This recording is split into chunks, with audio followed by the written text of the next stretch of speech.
जिसको पिछले जन्म में दुख दिया है, वो उस परिवार में आके या भाई बन के दुख देगा, या बाप बन के दुख देगा, या बेटा बन के दुख देगा, या घरवाली बन के दुख देगी, या पति बन के दुख देगा। हाँ, इसकी और जिसको सुख दिया है, अभी इससे और क्या ज़्यादा दुख है। हम ही कह देते हैं इससे तो परमात्मा ना देता तो ठीक है, दे के क्यों खोस लिया। मगर इन बातों को आप समझ नहीं सकते। हमारे बड़े बाबा जी बताया करते हैं भाई, कोई प्रेमी था तो उसके एक लड़का था। वो अपनी माँ को कहने लगा, माँ मेरे को कुछ हो जाए ना तो तू रोना ना।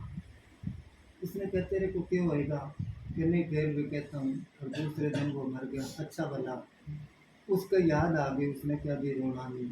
वो नहीं रोई। उस लड़के के सासरे वाले आए, सारे रोए। उधर पंजाब में उसको कहते हैं पिटना। वो जब रोते हैं ना तो ऐसे मारते हैं, ऐसे मारते हैं, मुंह पर मारते हैं। तो वो पिटन जब आई तो वो कहने लगे, भाई तू कैसी माँ है, तेरे को दुख नहीं, तू रोती नहीं। दिखावे के मारे वो भी रोई और उसने ऐसे मारे थप्पड़। रात को वो लड़का आके कहने लगा, माँ तेरे को क्या था, जितने तू अपने मुंह पर मारे देख मेरे मुंह पर लगे, क्यों रोई तू। मैं इतना ही मेरा लेना देना संबंध था। और एक और बताते हैं कि सहारनपुर दो आदमी गए, उनको एक आदमी मिला बढ़िया, जो 20 साल पहले वो इकट्ठे रहते थे। पहले राजे महाराजे होते ना, उनके फौज होती, और फौज के राशन का ठेका वो किसी बनिए को दे देते 1 साल के लिए। उस बनिए को दिया तो एक फौजी था, उसने 2000 रुपये उसके पास जमा करा दिए कि जब मैं जाऊंगा ले जाऊंगा। अब वो फौजी घोड़ी पर चढ़ के आगे लड़ाई के मैदान में गया। वो घोड़ी जबरदस्ती होके उसको दुश्मनों में ले गई। दुश्मनों ने 2-4 घोड़े उसके मारी, 2-4 घोड़े के दोनों को मार दिया। अब उसके बाद बाणिये ने किसी को बताया नहीं भी इसके 2000 रुपये मेरे पास थे। वो खुश हुआ कि 2000 बच गए। उसके बाद उसका ठेका पूरा हुआ, वो घर आ गया। तो उसके घर जब वो गए, 2 आदमी पहचान लिया कि तू फलाना आदमी है। कि हाँ। कहने लगा तो 20 साल बाद मिले यहाँ, फिर तुम मेरे घर चलो। घर ले गया वो। उसने खीर बनाई, हलवा बनाया, अच्छा खाना बनाया।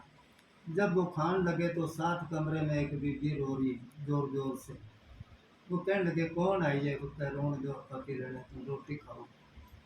अब साथ में कोई रोता हो जोर जोर से तो रोटी के अच्छे लग गए।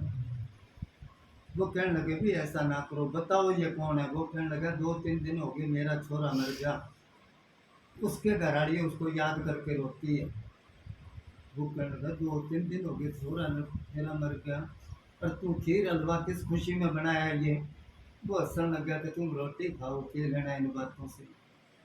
वो और हैरान हो गए, जवान छोरा मरा है, ये इतना खुश है। वो कहने लगे ना भाई रोटी अच्छी नहीं लगती, बहुत दुख की बात है।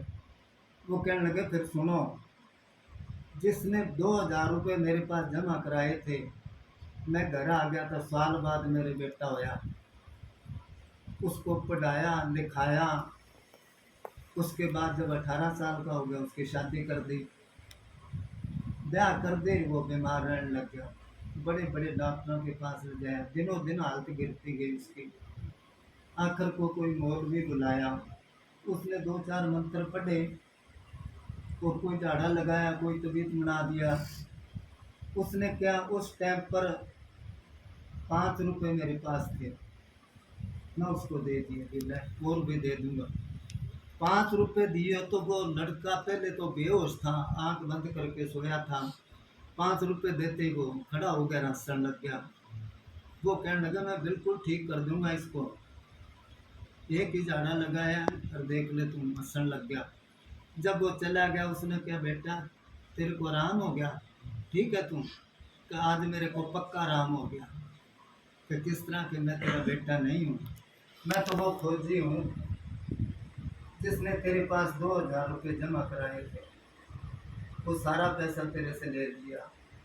ये 5 रुपये रह रहे थे जो तुम अभी दिए, अपना हिसाब पूरा हो गया, अभी कल मर जाऊंगा। और ये जो मेरे घर वाली है, ये वो घोड़ी है जिसने धोखे से धरती से ले जाके मेरे को मरवाया। वो अपने दोस्तों को कहता है भाई मर तो गया वो खोजी, और रो रही है घोड़ी, मेरा कोई था ही नहीं। ये तो उसको जब समझ आई तो उसने मन को समझाया ना, अपा इस जंजाल में उलझे हुए हैं। ये तो जिसके घर से जाता है ये तो उसके दिल को पूछ के देखो क्या बीतती है, जिसने 20-25 साल पाल के खर्चा लगा कितना बड़ा कराया है। घर में कोई डांगर पशु पालना है वो बेच दें तो भी पैसे मिल गए, फिर भी दिन उतना होता है ना। ये तो अपना खून है, मगर सोचो अपना जोर के है मालिक के अपने। अभी वो प्रधानमंत्री ने नोट बंद करे 2000 में, सारे शोर मचा के चुप करके कोई जोर चाला उसको। तो ये सारी सृष्टि का जो प्रधानमंत्री है परमात्मा, क्या पता इसने क्यों करा, तो सारे कहते इससे तो ना देता तो ठीक था। तो जब जन्म होता है तो 3 बातें लिखी जाती है, इसने किस जगह मरना है, कितना बजे मरना है, किस जरिए से मरना है।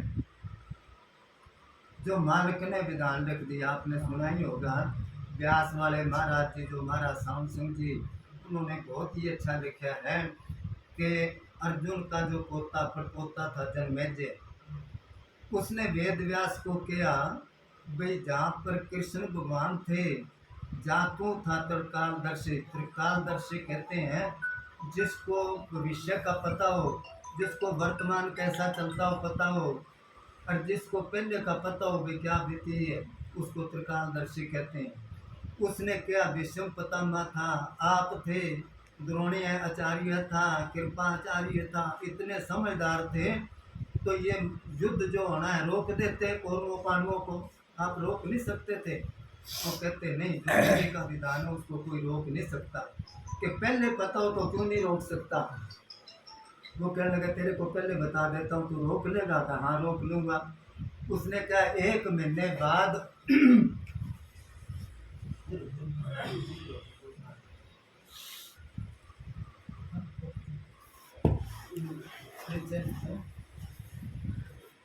एक महीने बाद कोई घोड़ा बेचने आएगा तू खरीदना, अगर खरीद ले तो उस पर चढ़ना नहीं तू, अगर तू चढ़ जाए तो पूर्व की दिशा को नहीं जाना, अगर चला भी जाए तो वहाँ एक औरत मिलेगी उससे बात नहीं करनी थी, अगर बात कर भी ले तो उसको घर ना लाना, अगर घर ले आए तो उसके साथ शादी ना करना, अगर शादी करवा ले तो उसका कहना ना मानना, क्योंकि तेरे लिखा हुआ ब्रह्म हत्या का पाप, वो पाप लगेगा तेरे को, और कितना ही हो जाए पाप लगना ही लगना है तेरे को। उसने कहा मैं घोड़ा ही नहीं खरीदूंगा, कैसे ब्रह्म हत्या का पाप लगेगा।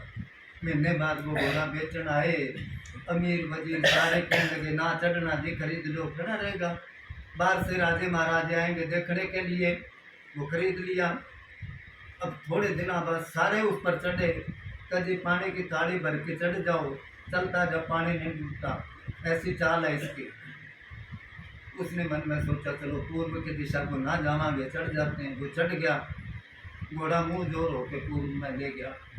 आगे एक औरत रो रही थी, क्या बात है, कौन है तू, दयावान होते थे। उसने क्या मेरा पति पता नहीं कोई जानवर खा गया, पता नहीं कैसे, मैं यहाँ जंगल में अकेली हूँ, दिन छिपन वाला है। वो कहने लगा मैं तेरे को घर नहीं ले जाता, तो नहीं ले जाता तो मेरे को कोई जानवर खा जाएगा, तेरे को श्राप लगेगा। उन दिनों में लोग श्राप से बहुत डरते थे। वो ले आया घर, सब ने कहा जी बहुत खूबसूरत है, शादी करा लो, शादी करा ली। वो कहने लगी एक गरीब आदमी शादी करता है तो बरादरी को खाना खिलाता है, तू तो राजा है, तू क्या चाहती है कि सब ऋषियों मुनियों को बुलाओ, ब्राह्मणों को भोजन करावांगे। सबको बुला लिया, वो बैठ के भोजन कर रहे हैं। वो कहने लगी मैं भी सेवा करूँगी। वो बारी बारी सूट बदल के आए, ऋषि मुनि जंगलों में रहने वाले बारी बारी उसकी तरफ देख के वो कहने लगी ये कोई साधु है, ये ब्राह्मण है, ये तो मेरी तरफ देखते हैं। उसको गुस्सा आया, तलवार लेके सारे ब्राह्मण कत्ल कर दिए। वहाँ पर वेद व्यास प्रकट हो गया। तू कहता था ना मैं कर लूँगा, अभी ब्रह्म हत्या का पाप लग गया तेरे को, बहुत पछताया, ये क्या हो गया। उसने क्या एक उपाय मेरे पास भी है, अगर तू विश्वास करेगा तो ब्रह्म हत्या के पाप से मुक्त हो जाएगा। उसने क्या बताओ कि मैं सारा महाभारत तेरे को सुनाऊंगा, गौर से सुनना और विश्वास रखना, शंका ना करना मन में। वो कहने लगा जी ठीक है। अब वो सुनाता गया, वो हाँ भरता गया, ऐसे होया ऐसे होया। आखिर को उसने प्रसंग सुनाया कि भीमसेन, बात तो है लंबी, जैसे अपना मतलब लेना है कि भीमसेन ने हाथी पकड़ पकड़ के आसमान में फेंके, अब तक घूम रहे, नीचे नहीं आए। वो कहने लगा ये बात मेरे नहीं जचती, ऐसा नहीं हो सकता। उसने क्या, मैं तेरे को कहा था ना भी विश्वास करना, तू विश्वास नहीं करे, अब तेरे को ब्रह्म हत्या का पाप लग गया। मगर इसकी तसल्ली कराने के लिए उसने मंत्र पढ़े और वो हाथी नीचे आके गिरे। कहने लगे ये देख। तो कहने का मतलब है जो विधि का विधान है उसको कोई टाल नहीं सकता, आदमी के बस की बात नहीं है। लेख ना मिटे हे सभी जो लिखे।